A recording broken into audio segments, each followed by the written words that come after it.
Assalamualaikum warahmatullahi wabarakatuh. Salam hormat, perkenalkan saya Anindita Ferida Putri Nadia. Pada kesempatan kali ini saya akan menyampaikan sebuah laporan kasus mengenai Primi Gravida hamil aterem dengan fetus anencefali. Seperti yang kita ketahui bahwa kelainan kongenital masih menjadi masalah kesehatan di seluruh dunia yang mempengaruhi sekitar 8,14 juta kelahiran, di mana kegagalan pembentukan tabung saraf merupakan salah satu bentuk kelainan kongenital yang sering dijumpai dengan angka kejadian 0,7 per 1000 kelahiran hidup.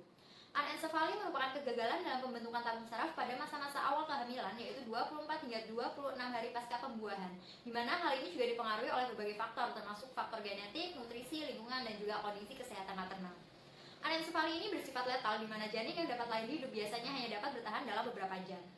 Kasus berikut merupakan seorang wanita usia 24 tahun, hamil anak pertama, tidak pernah memiliki riwayat masalah kesehatan, tidak pernah memiliki riwayat kelainan kongenital dalam keluarga, tidak memiliki riwayat konsumsi obat-obatan ataupun jamu-jamuan, serta tidak memiliki riwayat paparan radiasi selama masa kehamilan.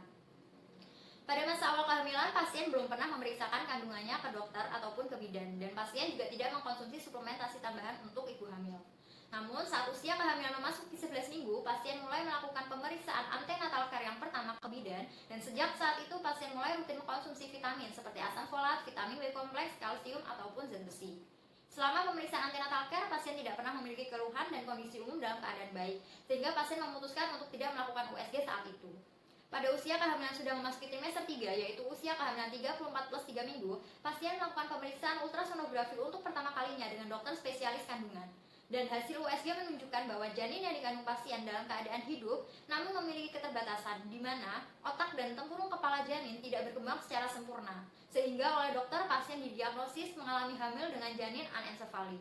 Dokter spesialis kandungan telah memberikan penjelasan terkait dengan kondisi janin yang dikandung oleh pasien, namun pasien memutuskan untuk tetap mempertahankan kehamilan hingga usia kehamilan aterem.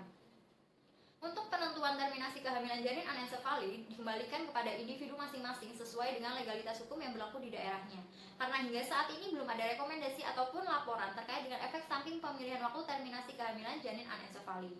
Namun, sebagian besar laporan kasus menunjukkan bahwa terminasi kehamilan pada janin anencefali dilakukan secara elektif. Berdasarkan kasus ini dapat disimpulkan bahwa pemeriksaan antenatal care, pemeriksaan ultrasonografi, serta suplementasi kehamilan sebaiknya dilakukan sedini mungkin untuk mencegah adanya masalah-masalah dalam kehamilan yang dapat mengancam janin dan juga ibunya. Asam folat merupakan nutrisi yang penting untuk dikonsumsi sejak dini, bahkan sejak 1 bulan sebelum kehamilan hingga trimester awal kehamilan, karena asam folat berperan dalam pembelahan sel serta berperan dalam pembentukan tabung saraf yang mempengaruhi pertumbuhan dan perkembangan janin otak yang dikandung seorang ibu hamil. Demikian presentasi yang saya sampaikan. Apabila ada kekurangan atau kesalahan, saya mohon maaf. Wassalamualaikum warahmatullahi wabarakatuh. Cintai janinmu, periksa ANCES dini.